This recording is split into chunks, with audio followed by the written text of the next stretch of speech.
Hello সবাইকে। এই কলকা রিসেপশন ব্রাইড আর ব্রাইডাল দুটো ক্ষেত্রেই করতে পারো। তার কারণ এই কলকাটা একটু ছোট, আর যে ব্রাইড স্পেশালি কলকা একদম অল্প চায় তারা এই ধরনের কলকা, তাদেরকে এই ধরনের কলকা তোমরা করে দিতে পারো। আর কলকার স্টার্টিংটাই আমি করেছি আম কলকা দিয়ে, কিন্তু এখানে আমি আম কলকাকে একটু পাতাতে কনভার্ট করেছি আর দুটো বাটারফ্লাই অ্যাড করেছি। তো বাটারফ্লাই একদম ইজি ড্র করা, জাস্ট একটু ধ্যান দিয়ে দেখো। প্রথমে 3টে ডট, কিন্তু একটা ডট ছোট আর মাঝের ডটটা বড় আর লাস্টের ডটটা আবার ছোট করবে। তারপর একটা পাতা, তারপরে আবার সেমভাবে প্রসেসটা দেখো, দেখলেই বুঝতে পারবে। পাতাটাকে কভার করলে একটা, যাতে সেটা একটা কি বলবো বাটারফ্লাইয়ের যে স্ট্রাকচার সেটা আসে। তারপরে ছোট্ট ছোট্ট কমা ইউজ করে এই দুটো সুর করলাম। এবার বলে রাখি, আমার কলকা করার সময় জায়গা দেখে সেই হিসাবে এই বাটারফ্লাইয়ের সুরগুলো করা উচিত। এখানে আমার মনে হলো এই সুরগুলো এইভাবে দিলে বেশি বেটার লাগবে, তাই আমি এইভাবে দিয়েছি। তোমরা চাইলে বা তোমরা যখন কলকা করবে তখন যেমন স্পেস থাকবে বা তোমাদের যেমন মনে হবে যে সুরগুলো এরকম করলে ভালো হবে, ঠিক তেমন তোমরা করো। বাস, আর কিছুই না। এবার কমা পাতা দিয়ে বাকি কলকাটা কমপ্লিট করব। যেখানে যেমন স্পেস আছে সেখানে সেইভাবে পাতা অ্যাড করব আর কলকাটাকে একটুখানি বাড়াবো। এই দুই সাইডে এইটুকু করার পরে ছোট্ট ছোট্ট 3টে ডট দেবো পাতা দেওয়ার পরে। বাস, তারপরেই কলকা কমপ্লিট। তারপরে শুধু পাতা আর হোয়াইট দিয়ে হাইলাইট, আর এবার একটু মেরুন দিয়েও হাইলাইট করব, তো তোমরা সেটাও দেখো।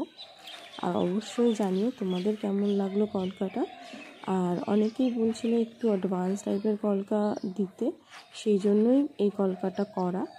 তো তোমরা অবশ্যই জানিও যে তোমরা এই ধরনের কলকা দেখতে চাও কি না। আর ব্যাস, আর কিছু বলার নেই।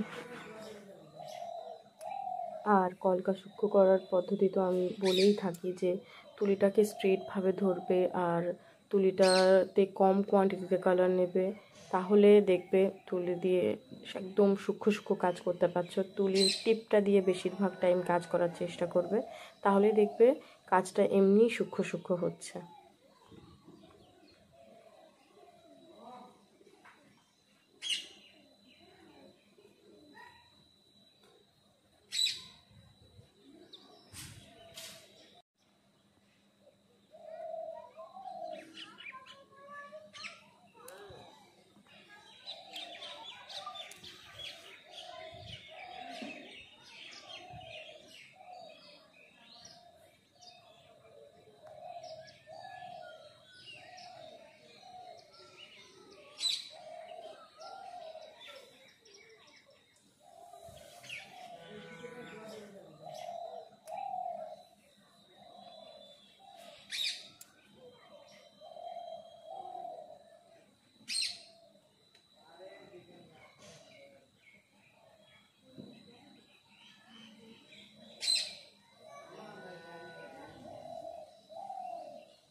তোমরা একটু খেয়াল করে দেখো, আমি যখন মেরুন দিয়ে হাইলাইট করছি তখন তুলির একদম টিপ ইউজ করছি, তাহলেই বুঝতে পারবে কিভাবে মেরুন দিয়ে হাইলাইট করবে।